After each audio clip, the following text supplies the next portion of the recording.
깨달음이 일어나는 것은 마치 우물이 넘쳐나는 것과 같다.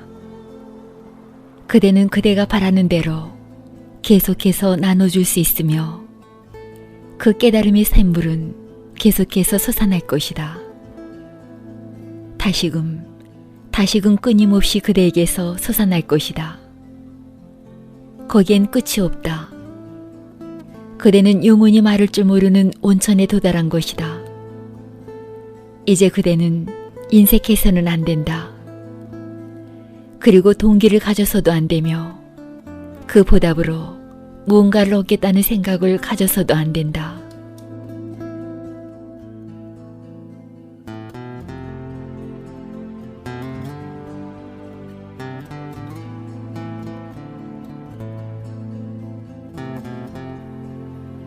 선물을 주는 보디사트바는 선물이라는 것에 집착해서도 안 되며 주는 자와 받는 자라는 것에 집착해서도 안 된다. 위대한 사람은 뒤에 무엇을 남긴다는 생각에 집착하는 일 없이 선물을 줘야 한다.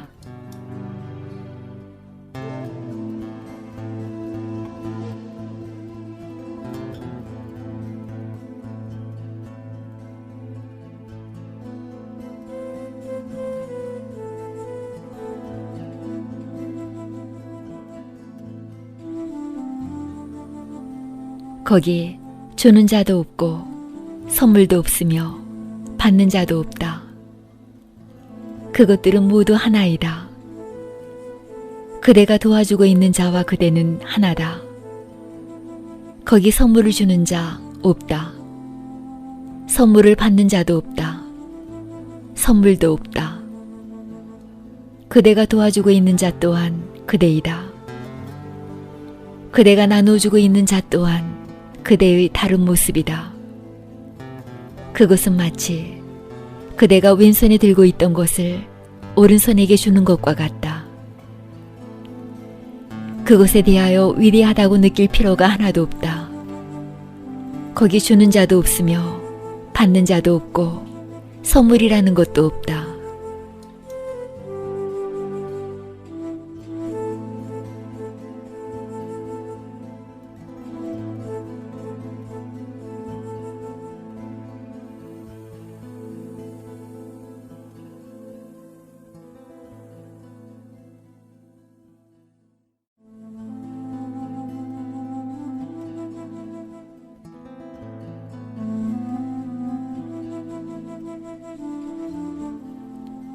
이 말에 귀를 모으라.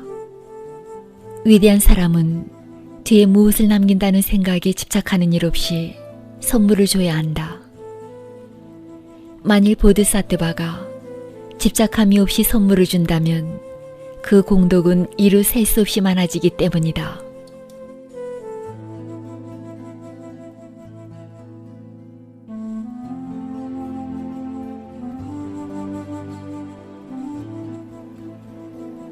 이것은 그대가 언제나 부딪힐 수 있는 문제이다. 그대가 그것에 대하여 생각하지 않는다면, 그것을 염두에 두고 있지 않다면 그대의 공덕은 많아질 것이다. 만일 그것에 대하여 생각을 한다면 그대의 공덕은 순식간에 사라질 것이다. 그것에 대한 욕망을 갖고 있다면 그대는 결코 그것을 얻지 못할 것이다. 그대가 그것을 바라지 않으면 그것은 끊임없이 그대 위에 내리 퍼부을 것이다.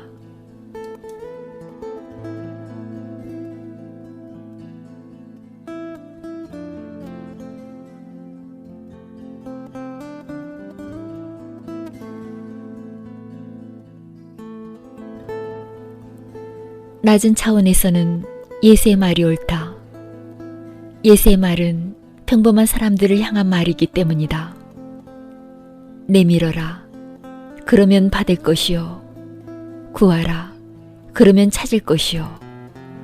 두드려라. 그러면 문은 너에게 열릴 것이다.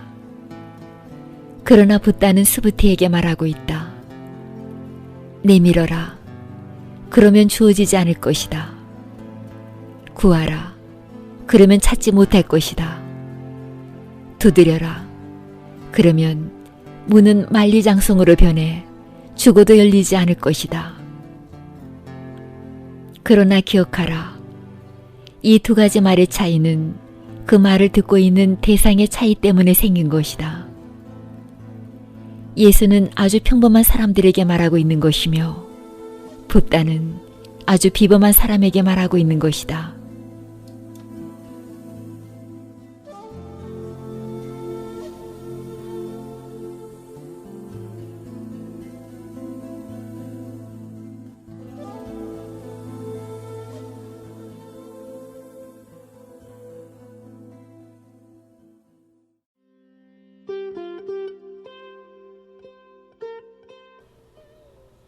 스승이 말했다. 어떻게 생각하느냐? 나에게 내가 깨달은 자라는 표시가 있느냐? 스부티는 대답했다. 없습니다. 아무런 표시도 갖고 있지 않는 것이 곧 깨달은 자의 표시라고 스승께서는 말씀하셨습니다. 스승이 말했다. 어떤 표시를 갖고 있다면 그것은 거짓이며 아무런 표시도 갖고 있지 않을 때 그것은 거짓이 아니다. 따라서 깨달은 자는 아무런 표시도 갖고 있지 않다는 것이 그의 표시여야 한다. 이 말들은 마치 풀기 어려운 수수께끼처럼 들릴 것이다. 그러나 그렇지는 않다. 비록 복잡하게 보이기는 하지만 사실은 그렇지가 않다. 붓다의 차원에서는 모든 표현이 서로 모순될 수밖에 없다. 붓다의 유일한 표현은 모순을 통해서이다. 존재로 가득 차 홀로 넘치는 그러한 차원에서는 역설적일 수밖에 없다. 그 차원에서는 논리는 아무런 의미도 없게 된다. 만일 계속해서 논리적으로 무언가를 표현하려고 고집을 부린다면 그대는 그 풍성한 땅으로 옮겨갈 수가 없다. 그리고 그대는 진리를 표현할 수가 없다. 진리는 모순적일 수밖에 없다.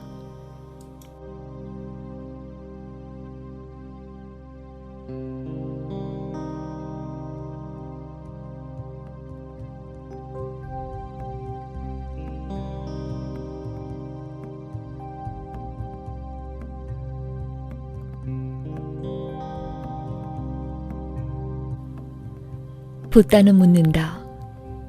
스부티여, 나는 내가 깨달은 자라는 것을 나타내는 어떤 표시를 갖고 있는가? 불경들을 보면 붓다에게는 그가 비범한 존재라는 것을 알려주는 32가지의 특징이 있다고 적혀 있다. 그 표시들이, 그 32가지 특징들이 그가 붓다임을 나타내주는 결정적인 요인이 될 수 있는가? 평범한 사람들에게는 그것이 결정적인 단서가 될 수 있을 것이다. 왜냐하면 그들은 다른 어떤 눈도 갖고 있지 않기 때문이다. 그들은 오직 바깥으로 드러나는 특징만을 볼 수 있다. 어떤 표시가 나타나야만 그들은 알 수가 있다. 그들은 표시나 특징만으로 살아간다. 그러나 스부티와 같은 사람에게는 내면을 볼 수 있고 붓다의 눈으로 볼 수 있는 사람에게는 그런 표시나 특징들은 더 이상 아무런 가치도 없다. 더욱이 어떤 것을 갖는다는, 소유한다는 것은 붓다의 특징이 아니다. 그것은 붓다와는 아무런 관련도 없다. 붓다는 전적으로 평범해야 한다. 그는 아무것도 소유하지 않기 때문이다. 그것이 그의 진짜 표시이며 특징이다. 어떤 것도 소유하지 않는 것, 그것이 진정한 표시, 진짜 붓다의 표시이다. 이 경전의 말들이 서로 모순되는 이유도 바로 여기에 있다.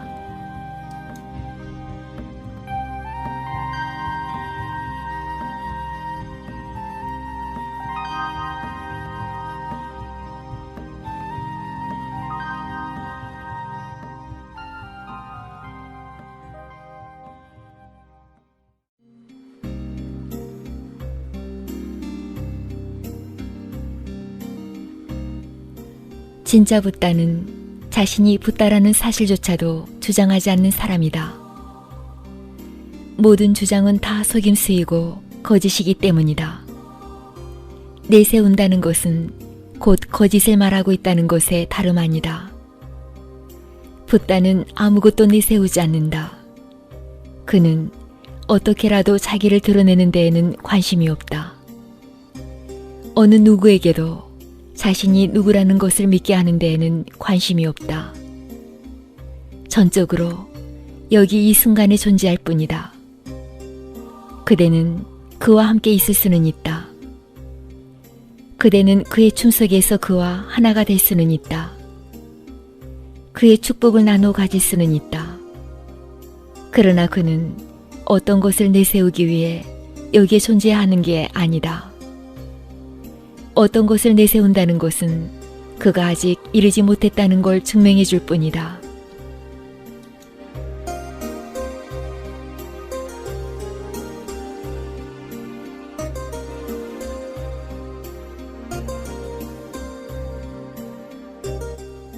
그러한 외적인 특징들은 붓다가 아닌 사람들에 의해서도 만들어질 수가 있다. 어떤 특징이라도 만들어낼 수 있다. 이를테면 붓다의 호흡은 마치 전혀 숨쉬지 않는 것처럼 고요하다. 그러나 그러한 상태는 붓다가 아닌 어떤 요가 수행자에 의해서도 만들어질 수 있다. 그대는 호흡 수련을 할 수가 있다. 그리고 그 수련을 거듭해서 숨을 거의 존지 상태까지 몰고 갈 수가 있다. 그대는 그쪽 방면에서는 붓다를 앞지를 수도 있다.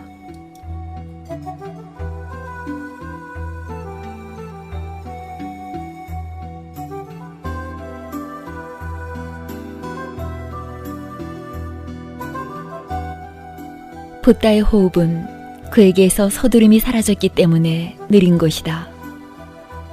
그가 어떤 호흡 수련을 쌓았기 때문이 아니다. 그의 호흡은 그가 어느 곳으로도 가고 있지 않으며 그에게서 모든 욕망이 사라졌기 때문에 그런 상태로 될 수 있는 것이다. 그의 호흡이 아주 느리며 거의 느껴지지도 않을 정도인 것은 바로 그 때문이다. 그가 뛰어난 요가 수행자이기 때문이 아니다. 그 이유는 그에게서 욕망이 사라지고 서두름이 사라졌기 때문이다. 그는 다만 아침 산책을 하듯이 살아가고 있는 것이다. 그는 어느 곳으로도 가고 있지 않다. 그는 아무런 미래도 아무런 근심도 갖고 있지 않다.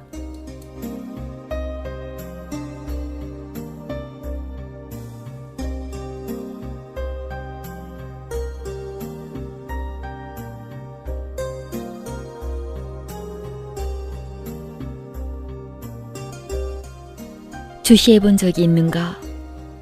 근심에 쌓여 있을 때 그대의 호흡은 가빠진다. 분노할 때 그대의 숨은 격렬해진다. 그대의 숨은 매우 가빠지고 열이 치받는다. 붓다의 모든 에너지는 자비로 하였으며 그의 욕망은 사라지고 없다. 마치 익은 열매가 나무에서 떨어지듯이 그에게서 사라져버렸다. 그래서 그의 숨은 느려지고 점점 더 느려지고 늘어져 가는 것이다.